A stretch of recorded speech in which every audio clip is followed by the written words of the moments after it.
التشخير هذايا دو طون زاوتر يسكت يقف. علاش يسكت خاطر فما انقطاع التنفس كله واقف يكومبري الشخير. علاش ينقطع التنفس هذايا وهما انقطاعات متكررة أثناء النوم؟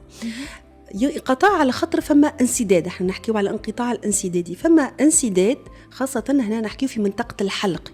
الانسداد هذاك شي نجر عنه، كيف فما انسداد في مجرى الهواء ما قاش نتنفسه، دونك مستوى الاكسجين باش يطيح في الدم ويرتفع مستوى ثاني اكسيد الكربون باش يعطيو سينيال للمخ. وينك مسيو لو شيف دوركستر، راهو البدن نتاعك تاعك مش قاعد يتنفس، ما فماش اكسجين، فيق روحك. افكتيفمون المخ يفيق، تصير فما استفاقه، هذوما لي رياكسيون دو ريفي. وبعديك دونك يرجع الهواء عادي، يرجع الانسان يتنفس عادي، ومستوى الاكسجين عادي. هي الاستفاقه هذه عموما قصيره ما فيقش بها الانسان، لكن ساعات يفيق بها، يفيق مفجوع، يحس بحاله اختناق، يقول لك شرقت ونحس روحي باش نموت، ويولي يفرفت وبسيف ما يرجع يرقد. دونك الحاجه هذه ديجا تقلق برشا، وهي عموما اللي تخلي العباد يمشيوا ويعديوا. ساعات تجيك الزوجة مثلا هي اللي مرعوبة تقولك نستخيله باش يموت، يعني يتنفس بعد فجأة ما عادش تسمع حتى صوت، تقعد تعس عليه.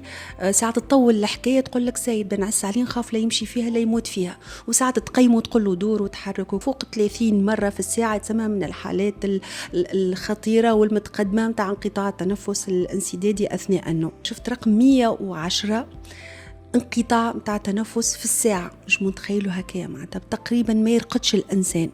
فهمتني؟ هو مش فايق بحوايج أخرى، منرفز من حوايج أخرى، ما إنه نفسي تقطع وكذا مش فايق به. جوستومون معناها إنسان يقوم 110 مرات في الساعة الواحدة، في الساعة هذا في حالة قسوة بطبيعة الحال، هما الحالات الصعبة من 30 40 50 فما 70. فهمتني؟ وحتى الطول انقطاع التنفس هو أكثر من 10 ثواني، جينيرالمون 20 30 ثانية، لكن فما أنا شفت عدد أقصى 4 دقائق، 4.5 دقائق انقطاع التنفس. يقولوا له تحت الماء ما ينجمش. فهمتني؟ هو المعدل العالمي الأقصى متاع انقطاع التنفس لابني سومارين 8 دقائق، معناتها هو نوصل الشطر. فهمت؟ هو راقد، نجم نتخيلوا معناتها الخطورة متاع الشيء هذا. أكيد الشخص هذا نقول إحنا النوم متاعه دقدق، يعني كل قديش من دقيقة أو جزء من الدقيقة باش يستفيق المخ. شنو النتائج نوم متقطع مدقدق متوتر متقطع؟ يولي النوم تقريبا ما يوصلش مرحلة النوم العميق، يقعد في مرحلة النوم الخفيف. دونك نقص النوم تاع نوم في الآخر، إنسان يقوم ناقص نوم.